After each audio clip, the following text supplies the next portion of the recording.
সুপ্রিয় শ্রোতা বন্ধুরা, সবাইকে অনেক অনেক প্রীতি ও শুভেচ্ছা। আসসালামু আলাইকুম। তৃতীয় শ্রেণীর একটি শাখায় আমরা আজকে ক্লাস নিচ্ছি, বাওভি, বাংলাদেশ ও বিশ্ব পরিচয়। তো বাংলাদেশ ও বিশ্ব পরিচয়ের একটি অধ্যায় হচ্ছে ভূমিকম্প, যা গত শুক্রবার বাংলাদেশে এই প্রাকৃতিক দুর্যোগটি হয়ে গেল। আসলে ভূমিকম্প এটা একটা মারাত্মক দুর্যোগ, যা বিধ্বংসী। এটা একটা ভয়াবহ দুর্যোগ। এই দুর্যোগটি যদি বাংলাদেশে মাত্রা অতিরিক্ত হয়ে যায়, তাহলে কিন্তু এটার ইফেক্টটা অনেক বড় পড়ে যাবে। কারণ এই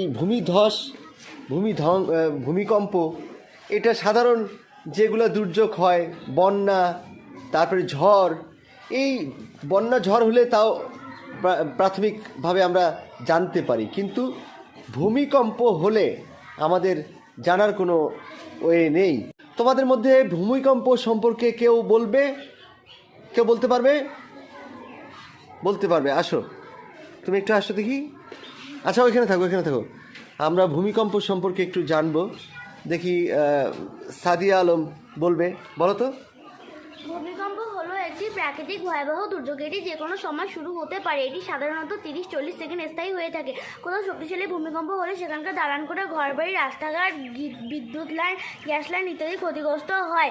তারপর ভূমিকম্প একবার হয়ে গেলে তারপর প্রথমবারে ভূমিকম্প হলে আমরা ঘর থেকে দ্রুত বেরিয়ে যাব। ভূমিকম্পে লিফট বা সিঁড়ি ব্যবহার করা যাবে না।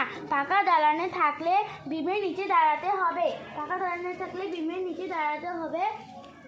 তারপর বিছানা থাকলে বালিশ দিয়ে মাথা ঢাকতে হবে। তারপর বিদ্যালয়ে ভূমিকম্প হলে বেঞ্চ বা টেবিলের নিচে লুকাতে হবে। অসংখ্য ধন্যবাদ। জোরে একটা করতালি দাও। ও কিন্তু ভালো বলেছে।